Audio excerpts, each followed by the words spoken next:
Hello friends welcome NCERT based आम modern history lecture series रो 11th part रे आज हम आलोचना करबा पिट्स इंडिया एक्ट विषय रे। पिट्स इंडिया एक्ट 1784 को the east India company act 1784 मध्ये कुआ जाय। 1873 रे आसीथिबा रेगुलेटिंग एक्ट रहिथिबा त्रुटि गुरु सुधारिबा निमित्त एई एक्ट टी ब्रिटिश पार्लियामेंट द्वारा अणा जायथिला। एई एक्ट बल रे भारतर ब्रिटिश अधिकृत अंचल उपरे उभय कंपनी और ब्रिटिश गवर्नमेंट रो अधिकार रहिथिबा बेले फाइनल कंट्रोल ब्रिटिश गवर्नमेंट हाथ रे ही रहिथिला।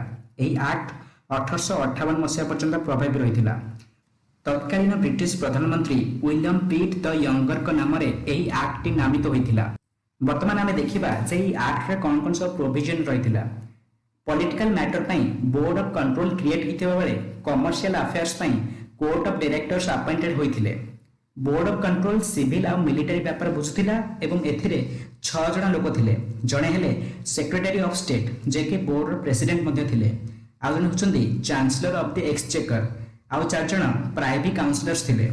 ए डुअल सिस्टम ऑफ कंट्रोल रो the court of directors company को रिप्रेजेंट करथिया बेले the board of control British government को रिप्रेजेंट करथिला।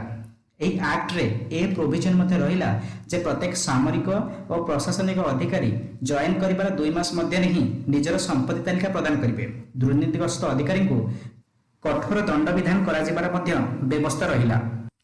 एही एक्ट बल रे गवर्नर जनरल कर काउंसिल रो स्ट्रेंथ मध्ये कमाई दिया गला और एहा को 3 मेंबर विशिष्ट कर दिया गला। ए 3 जण मेंबर के भितरु जणे रहिले इंडिया रे ब्रिटिश आर्मी रो commander in chief. Governor general को वीटो पावर मध्ये दिया गला। एही एक्ट बल रे मद्रास एवं बॉम्बे प्रेसिडेंसी को बेंगल प्रेसिडेंसी रो अधीन को अणा गला एवं भारत रे समस्त इंग्रज शासित अंचल रो राजधानी होई गला कोलकाता।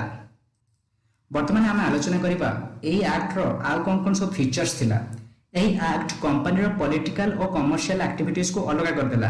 प्रथम थर पई British positions in India term T को व्यवहार करा गला। एही एक्ट बल रे ब्रिटिश गवर्नमेंट सीधा सड़क भारत रो प्रशासनिक मामला रे हस्तक्षेप करिबार सुযোগ पाइले। 1773 रो रेगुलेटिंग एक्ट अनुसार ब्रिटिश गवर्नमेंट कंपनी रो एक्टिविटीज को केवल रेगुलेट करि पाथबा बेले पिट्स इंडिया एक्ट बल रे संपूर्ण कंपनी रो एक्टिविटी ब्रिटिश गवर्नमेंट अधीन को आसी गला। उभय प्रशासनिक और सामरिक अधिकार रानी को हाथ को आसी जाइथिबा बेले वाणिज्यिक कारोबार तथापि कंपनी हाथ रे रहिथिला।